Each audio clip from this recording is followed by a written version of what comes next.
Okay. So for this presentation, I will introduce the glucose sensor and our glucose like diabetes related product. So first, I will introduce myself.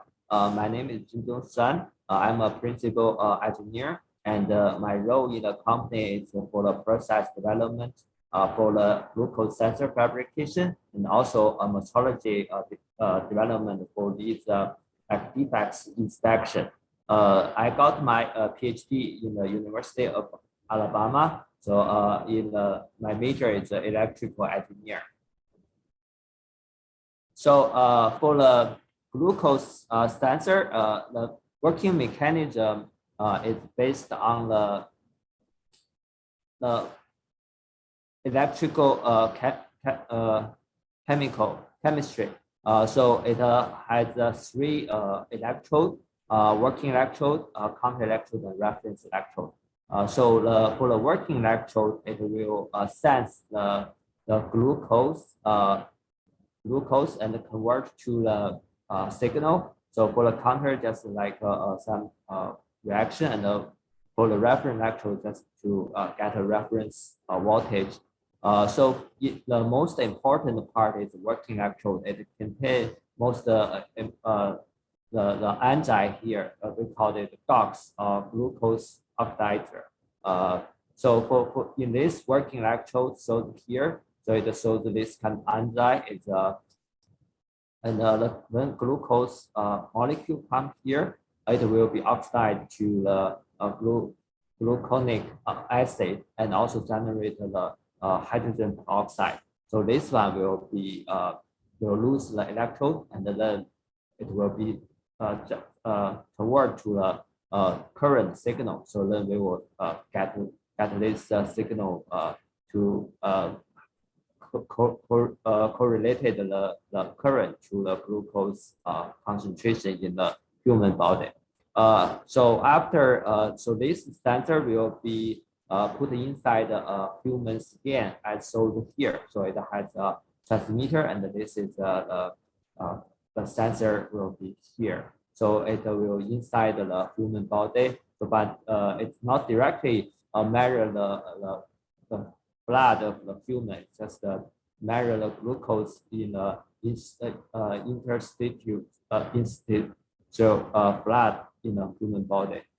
So because the blood, the glucose in the blood and this human like body fluid has a very good correlation. So we use this one to reflect the glucose of in the blood. So this is the working mechanism. So this is our product. So this is the sensor here, and also this is the transmitter. So that's the product. And use this sensor, we just form a closed loop called for the diabetes. So this closed loop system will have two parts. One is the sensor to sense the glucose level in human body. At the same time, we have like a insulin pump. So if it feels it sense the glucose is higher, so it will automatically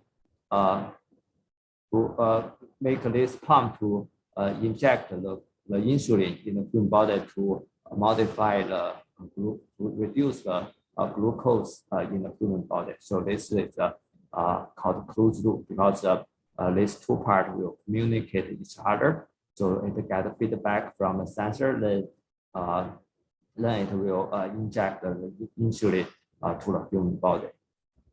So that's for the working mechanism of our product. So for the product itself, just like I mentioned, called the insulin pump system. We have two systems. This is more for younger kids, and this is for adults. So like type 1 and type 2 diabetes. This is for the type 1 diabetes. For the type 1, it's just like someone who has diabetes when they were born. For type 2 is like some patient they get a diabetes when after they grow up. So another product we have is so for the called the continuous glucose monitor. So it's just like a sensor and like an app. So like your cell phone. So we have some app to receive the signal from the transmitter of the sensor, so can monitor the patient glucose level like for a couple of weeks, before 1 week. So continuous monitor this glucose. So it will will show how the signal looks like. So it can be lower signal, lower glucose, or high glucose, and it also can predict. So this is just like a software development to predict or either monitor or predict the glucose. So in the so here shows a history of our sensor, our product development. So but in the future, we will focus on to make the for example, for the software, we'll make it the most smarter. We'll use like machine learning and also some artificial intelligence to make it more smart for this sensor. And from the technique sensor itself, we will make it like people can wear, patient can wear it in a longer time, and also it's more accurate. So that's the road for the future product.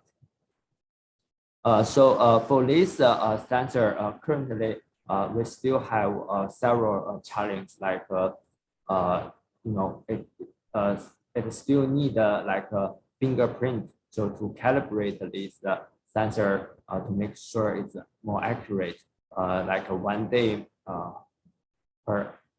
I mean 1 calibration per day is but in the future we will just make it calibration free, so it's no need to do that because it's very painful for the finger stick. And for the longevity wise, the sensor right now it's around 1 week, 7 days to 10 days. In the future, we will develop a new product with more than 10 days, and also the accuracy part. So at the beginning, the sensor is kind of accurate, but after a few days, the accuracy will reduce due to like antibody, the human body. This is a foreign material in human body, so it will cause like antibody reaction, so make it not accurate. So we also are working on a new material, like a new memory, to make the sensor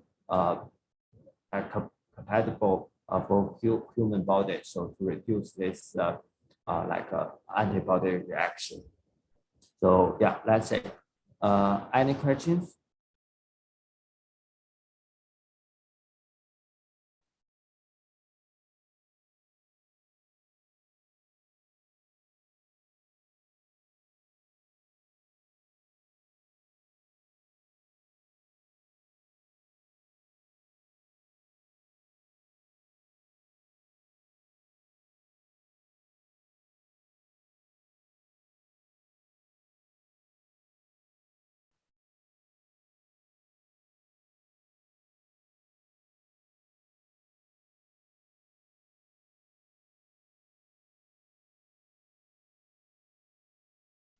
Well, if there's no questions related to the presentation, I'd like to ask, what do you typically do in a day at work? Oh, so for this sensor, it's right now we we still have like we want to the sensor to be smaller. So and for me, I just like the fabrication process is like semiconductor.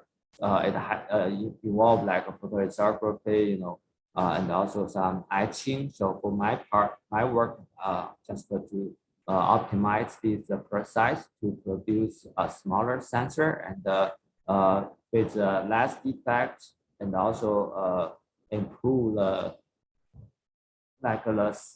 performance of these sensors. So that's my like process related work. At the same at the other side, I also working on defect inspection. So after sensor was fabricated, so there are still a lot of like defects such as delamination or something for this film, this enzyme. So these enzymes will immobilize on the electrode. So sometimes it will have some defects there. So I developed metrology, like automatic optical inspection for these defects to eliminate or to just screen out this bad sensor to make sure the quality is good for the patient or for our product.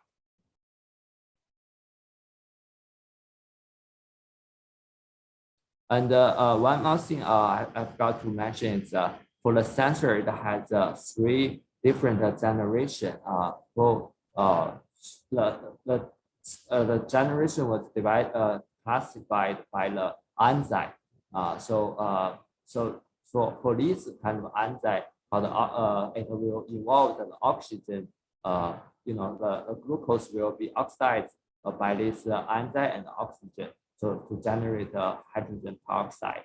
But the second generation, it won't get the oxygen involved, so it has a mediator. So this one will function like oxygen. It also can use to oxidize the glucose, but it doesn't involve the oxygen in the human body. So that will, because the oxygen level in human body is not stable, so then it will influence on the signal accuracy.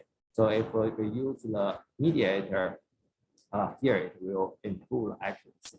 And the third generation will be like the enzyme itself will directly convert the glucose to the electrode. So no oxidized process involved. So that will like a more straightforward conversion to the current signal. To the signal. So that's 3 generations. But currently, for our company, we still use the first generation glucose sensor.